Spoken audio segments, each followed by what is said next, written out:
Hello everyone, and welcome to episode 33 of Wildwood Zoo.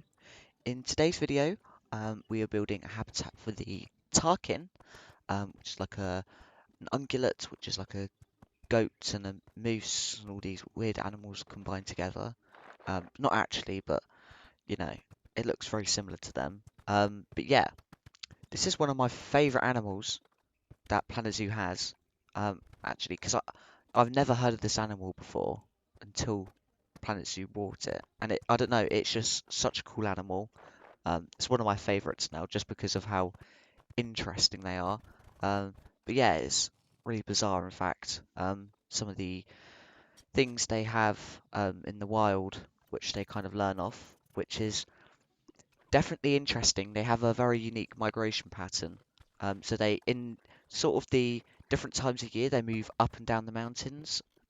They live in the Himalayas, eastern Himalayas, so sort of reaching to China, Bhutan, that sort of area. And they're really interesting. They have lots of subspecies, well, four in fact, and they've got all different ranges. So they're like almost different colonies that travel up different mountains, mountainscapes. But yeah, these animals were actually some of the animals that led us to believe that pandas don't feast on meat anymore.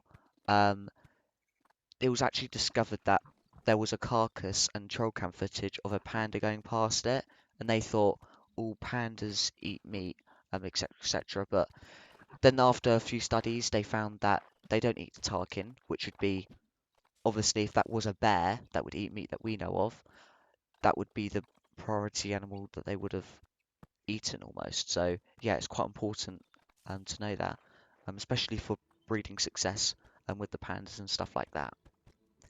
But yeah, in this habitat, I mainly focused on the mountain in the middle, kind of expanding from the amur leopards into the Tarkin, and then the back of this mountain. I'm thinking of doing a red panda habitat, so expect that to be the next habitat I do. I've never built for the red panda before, so it's going to be quite interesting to see how I get along. Um, I've built for the Tarkin once when the pack came out, but it wasn't that good of a habitat. So this is the first time I've actually spent time on it. But yeah, so in this habitat, I mainly focused on the rock element.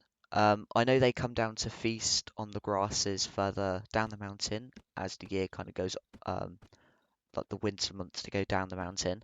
But yeah, I try to focus on the idea of them going up the mountain has different types of foliage. So at the bottom there'd be lots of flowers, grasses, and as you go up, there might be at the top of the mountain there's a bit of bamboo, and you're starting to get that.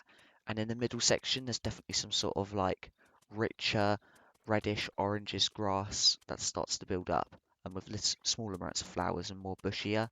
So yeah, you kind of get that when you look at the mountain. And I would have like a education board up or somewhere. I'm not that good with visual, like sort of photographic graphic design, so yeah, I'm not the best.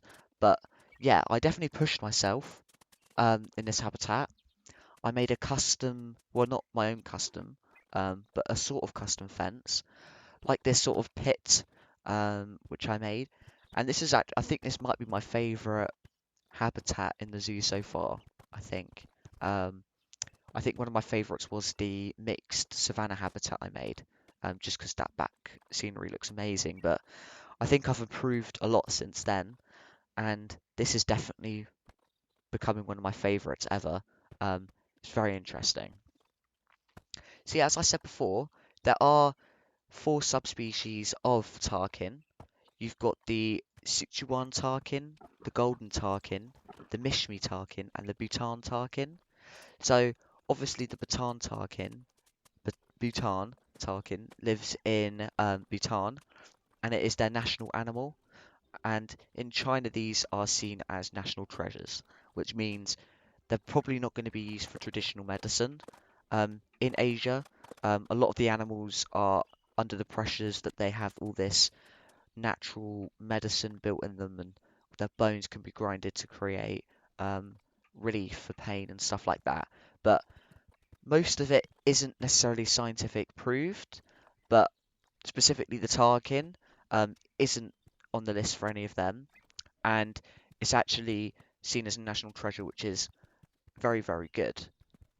But they still obviously have that threat. Rather than that being necessarily traditional medicine and poaching, this time it's more like destruction of their habitat, which could be for timber harvesting, bamboo cutting, that could be cane cutting, farming, pasture burning, which is kind of like the slash and burn of the mountainscapes. They make room for their cattle, and mainly roads. And as I said before, Tarkins need quite a large range of mountains they can climb up at different times of years. So it's quite important that they have that range and they can move across freely. And with the roads being built along these mountains, it's quite dangerous for them. So yeah, it's quite important. But the IUCN red list for these are vulnerable, decreasing, but they are vulnerable, which they're just before endangered. Um, there's obviously different populations, but I mainly found that there's around 8,000 individuals total that they've kind of calculated. Um, about 8,000 to 10,000 individuals, they reckon. So, yeah, definitely not on the list for the endangered just yet, but they are getting there, sadly. Um, this animal's got quite an interesting look to it, actually.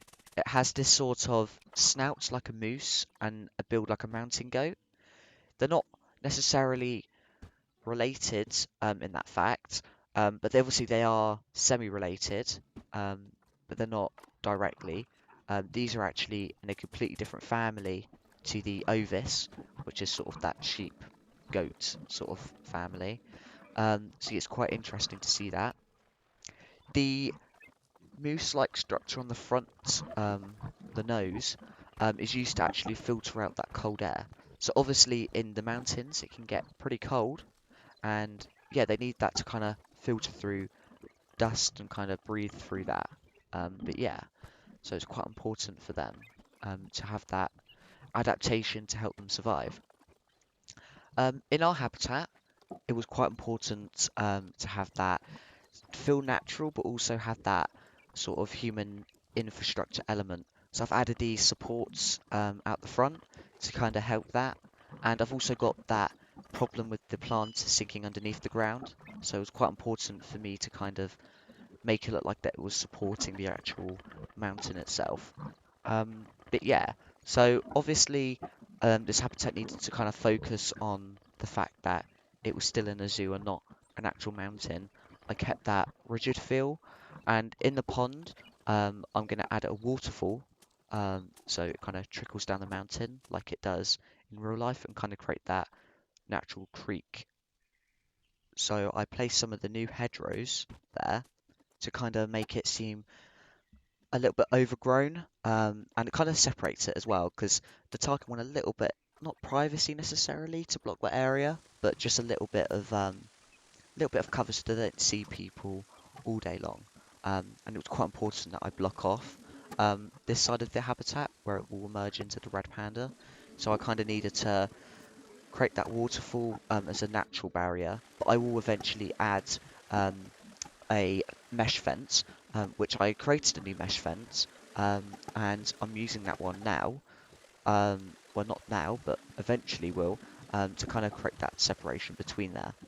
But yeah, so to kind of end off this episode, I wanted to tell you a little bit about what I'm going to do next, because obviously I'm doing the red panda, but that little back area there, we wasn't too sure what to do.